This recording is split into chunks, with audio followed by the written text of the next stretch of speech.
treat the weekend like it's a law of nature. Monday through Friday we work, Saturday and Sunday we don't. But the weekend was invented. And if humans created it, then someone had to fight for it and someone had to benefit from it. This is Hold That Thought, the podcast that puts words to the thoughts and contradictions you carry, but rarely hear spoken out loud. Every episode, we explore the ideas, relationships, and invisible forces shaping how people move through the world. This is the start of a new mini-series, Reality by Agreement, where we're looking at the rules, systems, and social arrangements that feel inevitable, but exist only because enough of us have decided to live by them. By the end of this episode, you'll see Saturdays and Sundays differently. You'll understand why we work 5 days instead of 4, why the weekend was never inevitable, and how religion, labor movements, government, and capitalism all helped create the rhythm we now organize our lives around. And you'll see why that history matters now as work follows us home, our phones make us more permanently reachable, and more people are questioning whether the 5-day work week still makes sense. So how did billions of people come to live by the same 7-day rhythm? And what can the history of the weekend teach us about work, rest, and who gets control over our time? Because this isn't really just an episode about weekends. It's an episode about who our time belongs to. Hold that thought. Hey, Becky. Hey, T. Is that what your mom makes fun of Yeah. you for? My mom last week, Beck and I were cooking dinner after our recording. And I said, Beck's here, Mom. And she went, hey, Becky.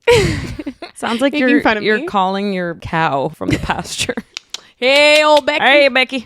Come on, make your way. No. Actually, I think I go, hi, my Becky. You say, hi, my Becky. Yeah, I don't Yeah. go, hey, Becky. That was Hey, weird. Becky. That's some Hi, revisionist my history. Becky. Yeah. But it was embarrassing because I was like, hi, Blythe. Oh, And yeah. meanwhile, she was just making fun of you. She got us all in one fell swoop. She did. Apropos of our topic, the weekend in this episode, and the start of our new mini series, tell me about your weekend. A nice transition there. We had 2 really fun nights this weekend. One, we went to see The Odyssey, not in IMAX, in 70 millimeter though, which really does matter. I'm glad we prioritized 70 millimeter over normal IMAX. Yeah. Yes, we didn't get IMAX 70 millimeter. Right. We'll Beggars do can't be that. choosers. Yeah.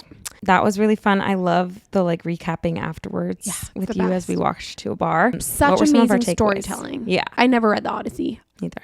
I read Circe, which is by, who's that by? Madeline Miller.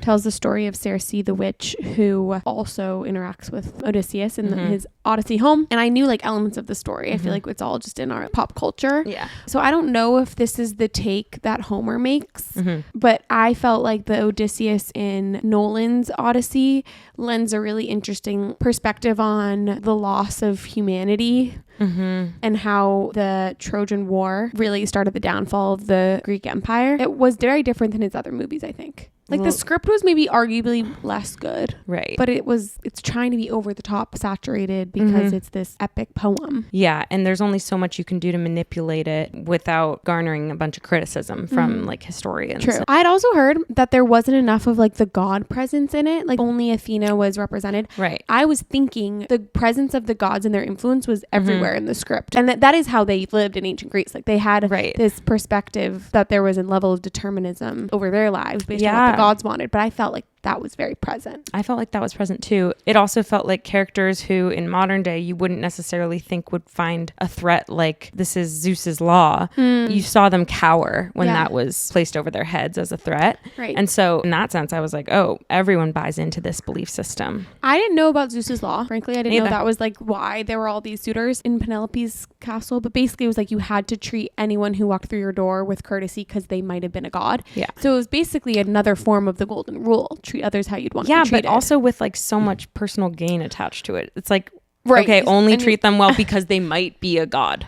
True. I guess in that sense, But they're because you'd want to respect a god. Yeah, But yeah, wouldn't you want to, the golden rule is a little more equitable in the sense that it's not about personal gain. It's about or the fear of retribution. Yeah. Yeah. Also, yeah. it was reminding me of, I feel like maybe I've told you this, but at summer camp when I was younger, probably in 8th grade, 7th grade, I was reading Percy Jackson and the Lightning Thief. And I was at summer camp and I was in my top bunk and I was so rapt by this book. And we were all starting to go to bed. We did our pillow talk. And then as everyone got quiet, I'd go, hey guys, I have to tell you something. I believe in Greek gods. And they were like, that's fucking insane. You're such an idiot. Probably 12, 13. I believe in Greek gods. I gotta get this off my chest. Really I really wanted to believe, and it's so Song of Achilles, the other book that was written by Madeline Miller. Yeah. Highly or recommend one of both. the others, I guess. Yeah. Amazing. I find that those stories really draw me in, and there's something to me more palatable about that description of God or gods. The Greeks don't really shove it down our throat. They more play with it. The ancient Greeks. I'm not The sure.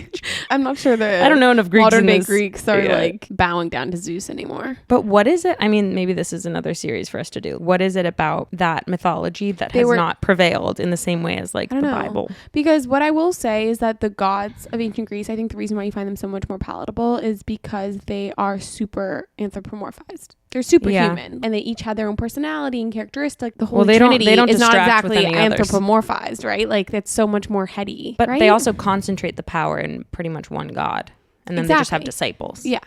As far as I'm aware, from what I've heard. The disciples were for Jesus, but I guess Jesus was the son of God, kind of a point. Oh yeah, we've gotten ourselves down a rabbit hole. Right. I will say, actually, it'll really relate to. I'm going to talk about the Sabbath later. Okay, great. I can't wait.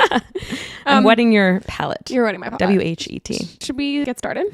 Let's get started. Okay, to start us off, as we mentioned at the front, we're talking about the creation of the weekend as part of our mini series, Reality by Agreement. Talking about the things that we think of as nature. Yeah. But that takes us believing in it. It's similar to, what was our one? In Plain Sight, in a way, but a little bit more construction, I would say. Yeah. Well, like I social think construction. The common thread of all of our episodes is kind of looking with a sharper eye. A magnifying glass? Yeah. Looking at things that are germane to our lives, but with more scrutiny. Mm-hmm. Yeah. I'm going to start us off with a quote that I think ties up a lot of what we'll be talking about today. It's a quote from the author Johann Hari. He wrote The Stolen Focus, which is a book about the attention crisis in the information era. Which actually will dovetail a little bit into what we get to today. This is a quote from the book. The way we work seems fixed and unchangeable until it changes. And then we realize it didn't have to be like that in the first place, which I think speaks to this construction of the way we work and live our weekly life that we all buy into and then realize it was constructed in the first place. To understand the weekend, we can go back to why we even live our lives in these 7-day weeks. Yeah. How'd we get the week? So the 7-day week came from ancient Babylon, and it was really tied to the sun, moon, and 5 planets. Or what they called the celestial bodies. They started to understand and tie these 7 celestial bodies. They thought 7 was a very important number that created their whole calendar around those 7 bodies. Because if you think about it, like the month is derived around the sun and moon. Yeah. But the way we categorize a week within that is really arbitrary. Yes. But very early on, Jewish tradition gave concept to the Sabbath, which we talked about. So that was kind of the first day of rest, rooted in the creation story, actually, in the Old Testament, that God created the earth in 6 days. And the last day was rest. Yeah. Talk to me a little bit about that. The Sabbath was built of 2 intertwined origin stories.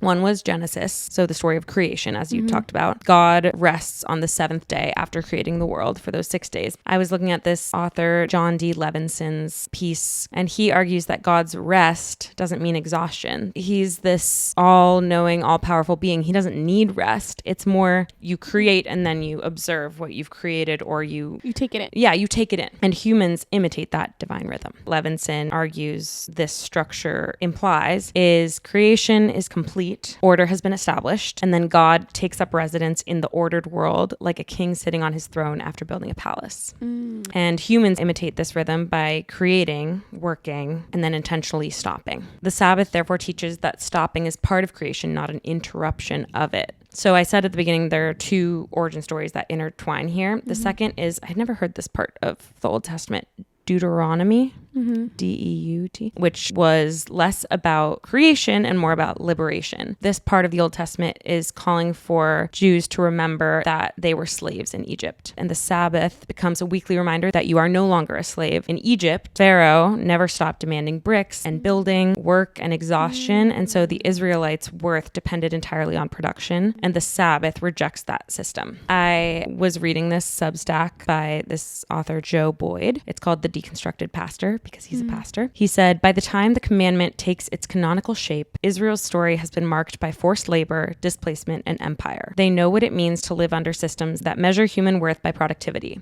In that context, Sabbath functions as a theological claim before it functions as a personal practice. The commandment temporarily flattens the social hierarchy. Sabbath becomes an act of resistance. It declares that neither Pharaoh nor empire nor market logic owns time. Interesting. And I loved that idea. I had Yeah. no idea that that was in direct reaction to subjugation of this people.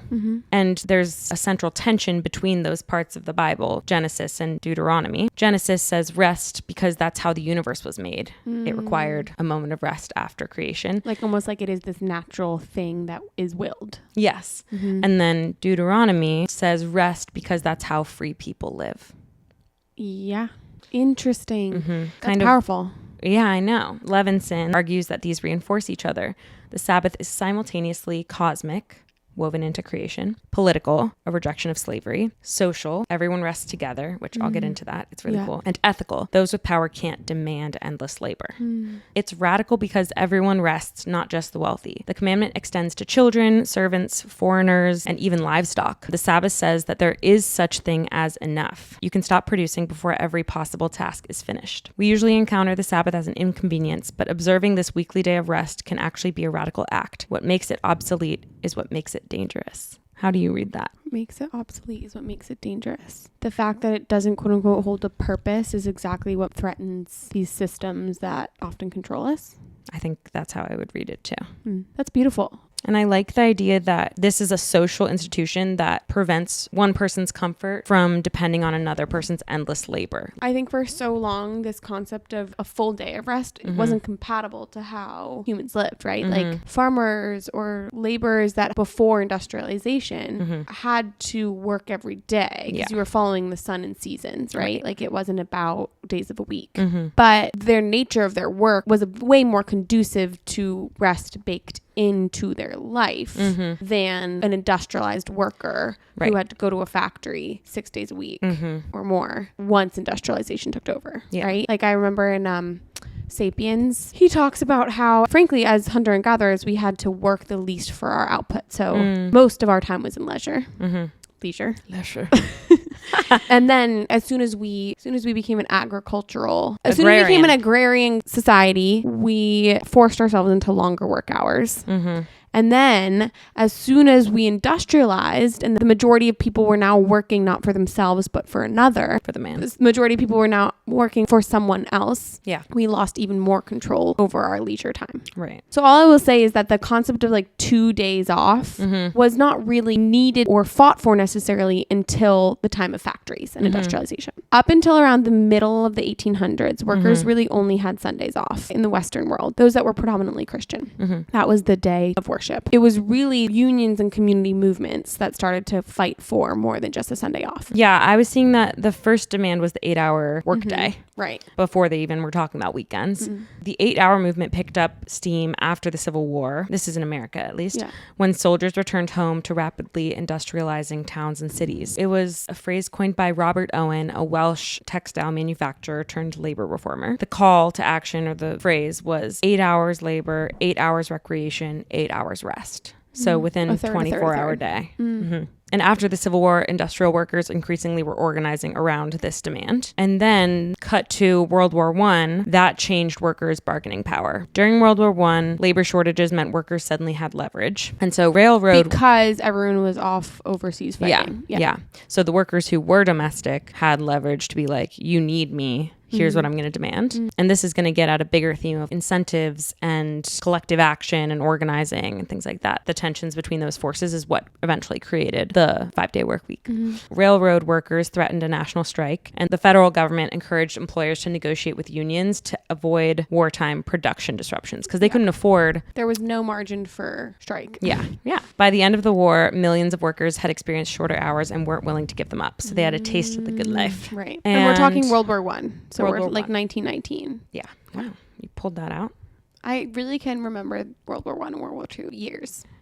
Interesting. Then we have Henry Ford, who is often credited with a weekend. Before World War I started, the Ford plant had already implemented the assembly line technology, which had rapidly scaled production speed. So that's important context to have, that there was an increase in efficiency Right. before he started talking about days of rest. I learned about the weekend in the U.S. when I was in U.S. history because of Henry Ford. He's really like thought of as The father of the weekend. the father of the weekend in the U.S. at least. Uh-huh. And did you learn about like the assembly line? I'm sure I did, but yeah, I remember hairnets.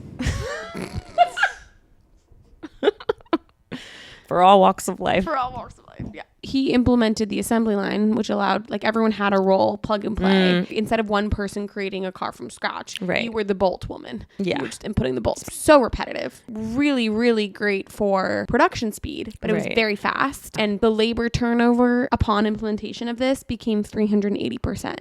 Explain that. So the rate of those employees that were leaving over a set period reached 380%, the turnover rate. And so what that means is you take the percentage of workers who leave a company over a year, let's say, divide that by the average number of employees and multiply 100. So that meant you had way more people leaving than staying. Exactly. Okay. So that was a terrible stat, right? And so this started to make him think about, obviously my production's gone up, but I can't keep my labor force. At Something what needs cost? to happen. Exactly. So he decided to start thinking a little bit about ideas of management, scientific management, how to your point, think about an 8-hour workday, leisure time. And so he offered up $5 for an 8-hour workday. From that experiment or change, he saw that rested workers were more productive. And then came the conclusion that workers needed leisure time to become consumers. Exactly. Yeah. And the philosophy later became known as Fordism, mass production supported by mass consumption. It was actually FDR when he was elected in 1932. The country's in the throes of the Great Depression. Unemployment is at 25%. He created, his New Deal, this set of laws that were aimed at stimulating the economy. Then there was the Fair Labor Standards Act to set a 5-day work week. 44 hours was what it was at first, and then it got slowly scaled down over a few years, and it demanded overtime pay for if you were working more than that. Okay. What I was seeing from this historian and professor at UC Berkeley named David Henkin, he wrote 2 books that I'm going to reference. One was How We Became Weekly, and the other was The Week, A History of the Unnatural Rhythms That Made Us Who We Are. He argues that there was no single inventor of the 2-day weekend, as we've discussed, but that it emerged from the intersection of the Christian Sunday Sabbath, the Jewish Saturday Sabbath, labor activism, and industrial management. So all those forces Coming combined. together. Yeah. And taking centuries to coalesce into what we have today. Yeah. I was seeing some discussion of COVID while researching this. We lost track of weekdays. I didn't know this, but apparently some people were calling it Blur's Day. Did you ever hear that? No, I didn't hear that. That's funny because I actually was working a job where my weekends weren't Saturday, Sunday. My weekends were Sunday, Monday, and then switched to Friday, Saturday. Funny. So I got a little bit of a taste of that, but Yeah. we were still, most of us, working a 5-day week. Yeah, kind of. But I We guess just had less weekends parts of were our less schedule. marked by ability to go off and do things true. or like recreate in the same way. When you don't have a commute, you can recreate, on a Tuesday. Yeah. The power of the weekend isn't just leisure, Henkin argues, it's synchronized leisure. Like everyone at the same time. Yeah. Society works because millions of people are free together. Sports, school, religious services, custody schedules, television, concerts, and friendships all rely on shared weekly rhythms. Yeah. Such an interesting idea. I really struggled with that when I had my weekend on Sunday, Yeah. Monday. I was like, I recognized the beauty of a Monday that was off. A lot of people in this country have Tuesday, Wednesday weekends, but it Or like was 0 shift workers. Yeah. Which is like you don't have a set shift schedule. It varies week to week. So you can never like fully align with people in your life. Or like you work at a company that is open 7 days a week. So obviously people have to be covering Saturday, Sunday. Going out on a Saturday morning when everyone is out and about and happy to be out is so different than going, I guess it was COVID, but recreating alone on a Monday morning. Yeah, You don't get totally. that infused feeling. Yeah. I also think the reason why COVID changed everything is because it brought a lot of people that used to work in offices into working at home. So it blurred the work home life so much. And in a lot of ways that stuck. Yeah. Which I value the work from home. I do it every day. And it made it so much more normalized for like off hours, responding to things. Yeah. Reachable everywhere. Teams on our phones is Really the status blurry quo. lines. The lines are so blurred. There's a writer, Sarah Jaffe, who wrote Work Won't Love You Back. And she has this commentary in her book about what happened to our relationship with work and how modern culture tells us find work you're passionate about and everything else will fall into place. Industrialization and capitalism capitalism have centered us around work and tied our identity to it. This primarily benefits employers, obviously. If you're expected to love your job, you're expected to stay late, answer emails on weekends, accept lower pay, tolerate burnout, see sacrifice as proof of commitment. And so passion becomes part of your compensation. And you hear people say run when an employer starts to describe the company as a family, because it's like, no, we're not a family. You're employing us. Intentionally blur those lines or something. Yeah. Caring professions, she says, are exploited because these jobs are framed as callings. So workers are expected to do them out of the love of the game instead of demanding better wages. So like teachers, nurses, nonprofit workers, domestic workers, activists, often the least we have this compensated. morality tied to those. So interesting. I never thought it that way. Neither. Of like, you never question the fact that salary negotiation is a given in the corporate world. Yeah. And suddenly the thought of a teacher doing salary negotiation is at odds with this concept that we have that like you are supposed to do it for the children and love it. And that is such a, like, our teachers are paid horribly in this country. Right. And It's so almost that's so shitty. Going back to your original exploration of the Sabbath and the day of rest being a means of control over your own time and manifestation of your own freedom, negotiating pay is an element of that too. Yeah, definitely. I was seeing, as soon as you start to do research into the weekend and bring to the forefront the fact that it is constructed, it dovetails nicely into the fact that an ongoing global conversation is the 5-day work week versus the 4-day work week and how that impacts productivity of a country. The idea of reducing the work week from 5 to 4 is really gaining traction. A few different countries are experimenting with a 4-day work week. Belgium passed a law in 2022 under its labor deal coming out of the pandemic, which again, the pandemic had a lot to do with these experiments that allowed someone to still clock 40 hours weekly, but condense it into 4 days. It included a right to disconnect clause, which basically said that you have a right or a freedom to ignore after hours communication. Wow. Which is really funny because that's not going to actually, this is written into law. Right. It requires your employer to not then penalize you. Exactly. Indirectly even for doing that. I have seen recently a few people write when they send after hour emails, their signature will say, I'm working the schedule that works for me. Please do not feel obligated to respond if it's outside of your working hours. That's cool. Which I really like that because you shouldn't be penalized any which way. Yeah. Similarly, Germany did a 6-month pilot program, 2023 into 2024, where it implemented across 41 organizations a 4-day work week. So this wasn't condensing 40 hours into 4 days. It was genuinely a reduction 32 to 36 hour work week. Yeah. 73% of those 41 organizations saw promising results and were working to continue that even after the experiment was over. Germany itself already has a very short work week. It averages a 34-hour work week. Nice. And then finally, Iceland had trials between 2015 and 2019. I thought that was interesting. It was pre-pandemic when most of the others were pandemic. Employees in the public sector reduced working hours from 40 to 35 to 36 without any pay cut. 51% of the country's workforce by 2022 had transitioned to a 4-day work week. And it saw significant boost to workers' well-beings and productivity. And Iceland's economy has actually performed better. And it's one of Europe's top performers in terms of output. And it has seen a GDP growth rate of 4.1% annually. The US has steadily grown between 2 to 3.5% in terms of GDP. So Iceland's actually outpaced economic growth amidst a 4-day work week reduction. That's amazing. Then on the other side, we have some countries that are going the other way. Greece has implemented in 2024 a 6-day work week. Okay. Which... Greece. You kind of lost the plot, man. I wonder if it has to do with... Wonder if it has to do with the gods. Yeah, Zeus's new law. I saw an interesting Guardian piece around the question of whether we've imported work into our leisure, like the logic of work into our free time. Wait, love that question. Because when you think about it, instead of resting a lot of the time, like it's a Sunday right now. And we're not resting, we're optimizing. We have a side hustle. Instead of resting, people are training or have elaborate hobbies. When you think about someone listening to an audiobook at 0.5 speed over the normal speed or like 2 times speed for watching videos, it's interesting that the things that we associate with rest, we can at times have this engine of speed and urgency within Productivity, them. worthiness almost. Yeah. A worthy use of our time. For anyone without children, this is what the promise of a weekend holds. Wake up in time to play tag rugby, get to the garden center, mend your light shade, and still have time to rouge your knees and roll your stockings down. Old school parlance for partying. But it is also an opportunity to be formless in every way. Get up at noon, just about haul yourself out for a bacon sandwich, stop for a pint on a whim at a strange time, then arrive at nightfall having had no more than a third of a day in real terms.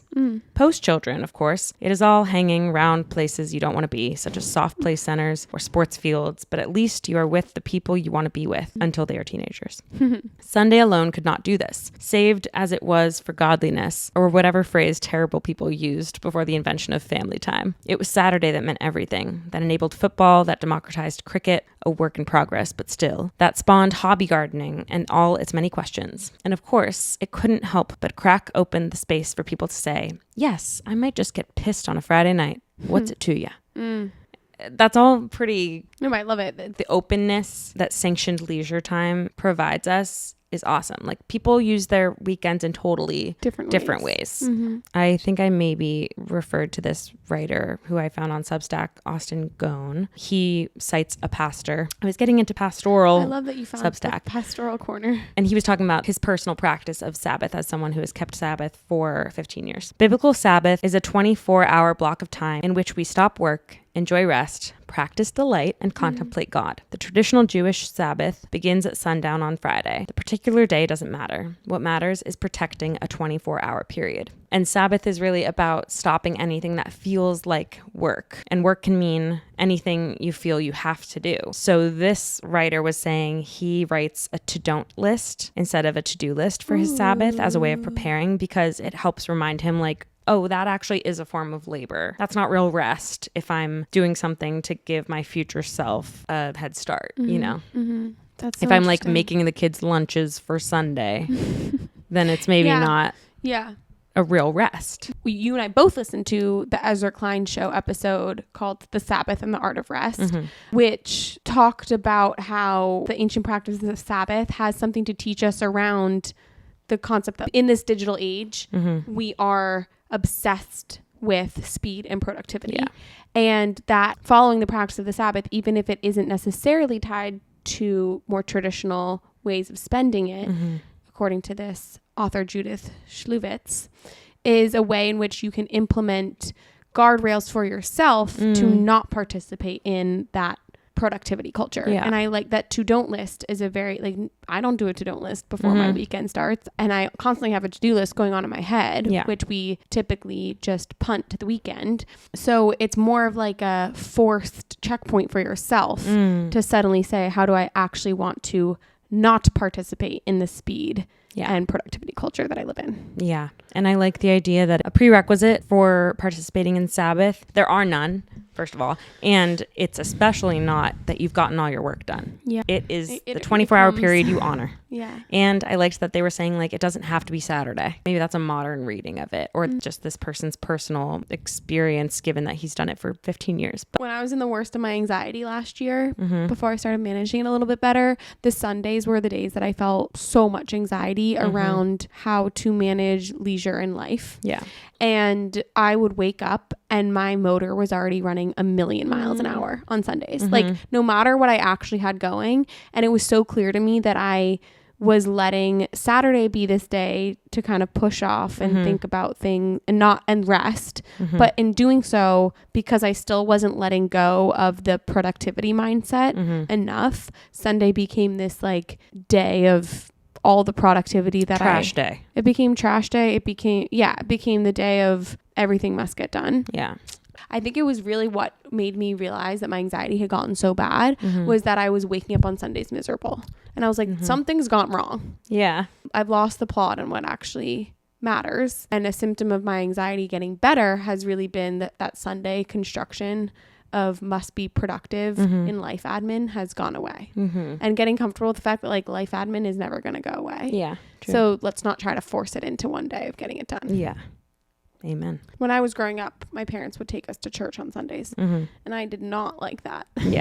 But there was something to be said around the fact that you did the same day, same thing every Sunday morning. It felt like a little bit of work, but it wasn't necessarily tied to at all productivity or anything. And it was family time. Mm-hmm. And I like the concept of having something on weekends that is your kind of touchstone on a Sunday, maybe, or any of the days that typically you might feel more stressy about getting things done. Yeah. That is a time for not doing. Yeah. That is enforced in the same way like the Sabbath is. But if you're not going to do that for the full Friday night into Saturday night, like what are you implementing? And for a while there, we were going and watching Premier League soccer on the mornings we could. Yeah. Like those little buckets that are routine, I think is a really nice touch. Or back in the day, like House of the Dragon. So fun. Sunday nights. That was our Sunday night thing. I was listening to this podcast by this woman, Kristen Carter, who's a coach who has ADHD and supports people with ADHD. And she was talking about how the weekend is when her ADHD often rears its head the most. I was wondering if you feel that way. Yeah. Especially when I was younger, but also I really felt that way about summers for a long time. And it was only once I got off the summer schedule, which was after I was a teacher. Not even. It was after grad school that I like really had to face that head on. This is probably my third summer unstructured and it's going swimmingly. But like the past two have been hard. I think I thrive in structure. And in the same way that like during a work week, you have the times that you're on the clock and then your whatever obligations it is that you have. It goes to Freedom in a Box, our episode about like how freedom exists at times better within constraints. Yeah, the activation energy needed. Yeah. So in the same way, like I do feel a little unmoored on weekends, but I think that's only gotten better. And honestly, because I'm taking my stimulant medication for my ADHD on weekends, that helps a little with continuity of internal stability. Yeah. It's a personal choice. Some people don't take them during the weekends. And for me, I think that would just make me a little too floaty. Yeah. And it's interesting you brought up the Freedom in a Box thing. I don't have diagnosed ADHD. I don't think I live with ADHD. I live in the digital world that we all do, which I think is constantly vying for our attention and making our attention spans smaller and smaller. Yeah. And I think that was some of my struggle with the Sunday was that if I felt like I had a million things to do, and also it was this wide open thing, I had decision paralysis, which I know those with ADHD can experience too. Totally. It's like you want freedom in a box, but you also want the concept of your day to be leisureful and not need to do anything. They're kind of at odds with each other. Maybe it is having those like touch points that feel like that add gentle structure. Yeah, the gentle structure, like your Sunday mornings with Premier League, going to a spiritual service if you so wish, doing the same thing Sunday nights. I don't know. That kind of feels like a nice way to do it. This was a great episode. I'm excited about this mini-series. Next week, I will be in Tennessee when we're meeting. And that'll be fun. I'll have lots to share. Yeah, I can't wait. Love you. Love you. Thank you, Phoebe Fry, for this episode's music. And thank you, Emily Kiernan, for the beautiful cover art. If you like this episode, please like, share, and leave a comment. And we'll see you next week.